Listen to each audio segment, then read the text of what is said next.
لو عندك حبوب تحت الجلد أو رؤوس سوداء ممكن تكوني محتاجة تعملي الخطوة دي، الدبل كلينزنج. دبل كلينزنج ببساطة يعني إني بنضف بشرتي مرتين أو على مرحلتين، مرة يكون بغسول زيتي أو كلينزنج بال أو حتى مايسلر ووتر، ومرة تانية بالغسول العادي بتاعنا بس يكون غسول فيه مقشرات قوية زي السلسليك أسيد. طب ليه بنعمل كده؟ علشان الدهون، واقي الشمس، المكياج، ساعات الغسول العادي مش بيشيلهم كويس. وفي قاعدة بتقول like dissolves like، يعني الدهون بتساعد انها تدوب الدهون والزيوت المتراكمة على البشرة. محتاجة للدبل كلينزنج علشان ينظف البشرة كويس من الدهون المتراكمة من المكياج ومن واقي الشمس، فبالتالي ده بيساعد ان المسام بتاعتي تبقى انضف.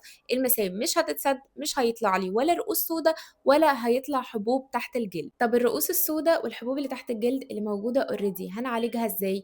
هندخل في الروتين بتاعنا ساليسيليك اسيد سيرم، او ممكن ندخل جلايكوليك اسيد تونر او سيرم، وممكن كمان نستخدم ريتينول او مشتقة من مشتقات فيتامين أ. نستخدم بس مادة واحدة منهم على البشرة هتساعد انها تقلل الحبوب اللي تحت الجلد جدا وكمان الرؤوس السوداء. تاخدي بالك من النقطة دي، لو بشرة دهنية او مختلطة استخدمي مرطب يكون مناسب لنوع بشرتك، ما يسدش المسام فما يطلعش معاكي حبوب. تستخدمي المرطبات اللي يكون مكتوب عليها جل او جل كريم حسب ما بشرتك تحب. مهم جدا تعرفي ان الدبل كلينزنج مش لازم يتعمل بعنف، مش لازم اعمله اكتر من اللازم، ومش كل الناس محتاجاه يوميا.